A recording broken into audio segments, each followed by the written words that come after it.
After going through a situation like that, it's normal to be a little gun shy. I've always felt like, I could make it through anything, but I've also never been too scared of dying.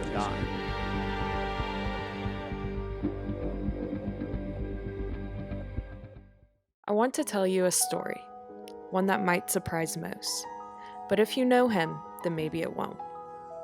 You see, in the city of Ashland, Kentucky, lives an orthodontist by the name of Parekh. There's an old English proverb that says, "A cat has 9 lives. For 3 he plays, for 3 he strays, and for the last 3 he stays." Like a cat, Jay has defied death many times. It's a story I know far too well. Then again, I am his daughter. But this isn't a story about me. This is a story about a man who is able to find light despite the darkness. Yeah, I'd say I was a happy kid. I had a fairly normal childhood, had a family, lots of different ins and outs with that family, but I still had a pretty good childhood.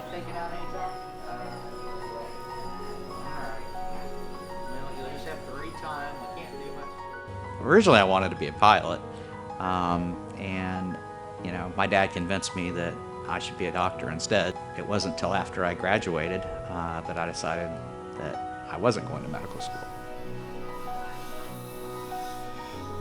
For most of my childhood, I'd been a very healthy kid. All through college, I was very healthy, never had any problems. Whenever I had finished residency, I had been married about 9 months, and I started not feeling so well. I ended up in the emergency room one night, and they ended up doing a CT scan, and eventually they had determined that I had a large tumor in my pelvis.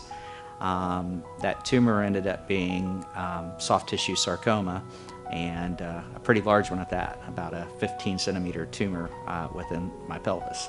They really didn't expect me to make it. I went through some heavy chemotherapy, radiation, and eventually surgery. Some of that treatment eventually had some long-term effects on my kidneys, and we noticed a lot of decline in my kidney function over the next few years. I was seeing a nephrologist, and eventually they told me that I would probably need a transplant, but I was thinking probably when I'm 60 or 70 I would need a transplant. And then before we were supposed to go on a family trip for spring break, my nephrologist sat down and said, we really need to think about getting you listed on the transplant program. And, eventually someone came through wanting to donate, actually a number of people, and, I received a kidney about 6 months later after that. My mom's name was Helene Marie Kager. My mom had a few different job titles. At one point she was a nurse. But what she really wanted to do in her life was to fly airplanes. And so eventually she became a commercial pilot. She became a certified flight instructor. And, she was planning to, fly commercially. She was always full of laughter, the eternal optimist. I can't ever really remember my mom having a bad day, no matter what the situation was. I remember going shopping with my stepmom and my aunt. When we got home, my dad and my stepmother called me into their bedroom and had me sit down on their bed, and I didn't know what was going on. And my dad proceeded to tell me that, my mother had passed away in a plane crash.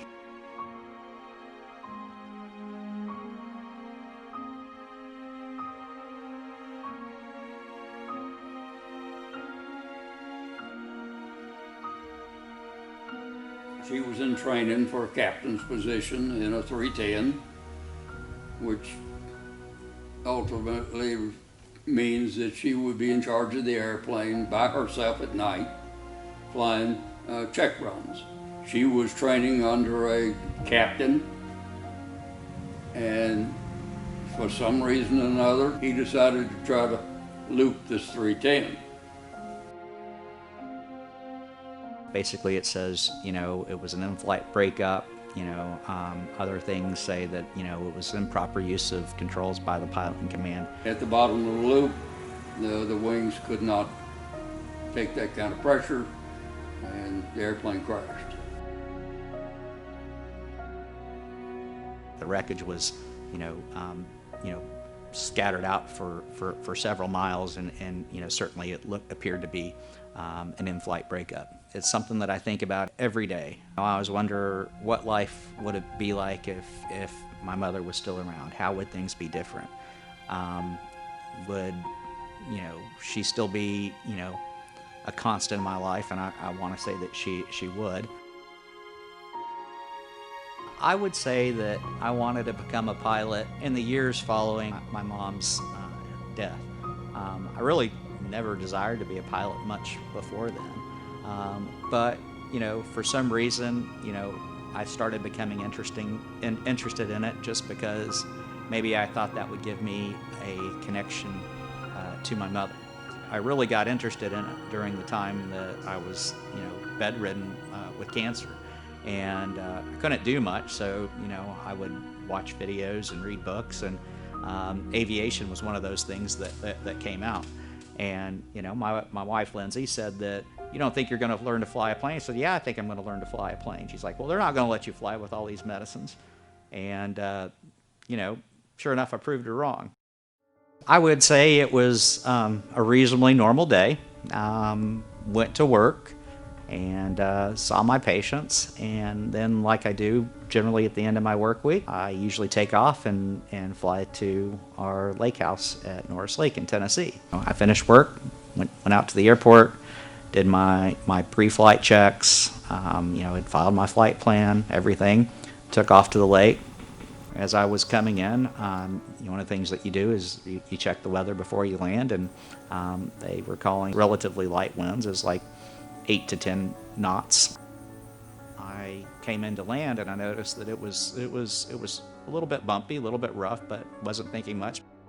I felt a pretty strong gust of wind, and it was kind of veering me off the runway. So I made the decision to go around, which is where you fully power up the airplane, go around and have another go at it. Jay was flying in and out of here, and he came in one day, very windy, made an attempt at landing, was a little hot and a little long in his approach, and when he passed by that building, he was probably 6 feet off the runway. That wind, it blew me into my wingtip into a tree that's right adjacent to the runway, and that's when the crash happened. It basically rolled the airplane straight up and over, and he went into the woods here on the left side of the runway. As I'm going in the trees, I kind of felt like, I don't know how you explain it, just felt like a ping pong ball just being rattled inside something. In my mind, I'm like, so this is how it ends? And eventually the plane just kind of came to a stop, and I was like, well, that wasn't so bad. I was the first one to him because I was sitting here watching him land. Took a hammer and beat the windshield out, and Lowell Crawford and myself helped him get out of the airplane. There was gasoline everywhere. It was a miracle that it didn't catch fire and kill all of us. He got out of the airplane, and the only thing that hurt was his little finger. And you have to realize that flying for 50 years that you're going to have problems eventually. And what you have to remember is what your instructor taught you, and that is keep the airplane flying. Don't stall the airplane, don't try to get over this tree or that tree, keep it flying. That is what's going to save your life. Every flight a pilot makes successfully, or in this case, less successfully than ideal, teaches you something. Certainly the way I look at things, the way I look at, weather, the way I look at this field has changed my outlook on things. And, hopefully I never have this issue again. Flying, like life, is a challenge. It's not always going to be easy. And you don't always know what you're going to encounter. You just have to do your best to get through it, and know that most likely you're going to come out on the other side just fine. I like to think that she's my guardian angel, whether we're in an airplane or I'm doing any of the crazy other activities that I do. It is her that gave me my sense of adventure and excitement and the want to try and experience new things, and not to be afraid of those things.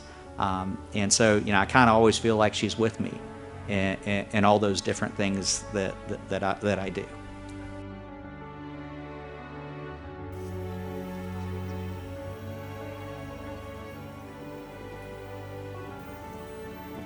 I never knew exactly where it was, and now we've kind of figured out a pretty close spot to where it is, but I definitely feel like a piece of my heart is here. There's a lot of similarities, and when I was kind of thinking a little bit, I was like, well, she was kind of at Nolan Lake and I was at Norris Lake, just kind of eerie.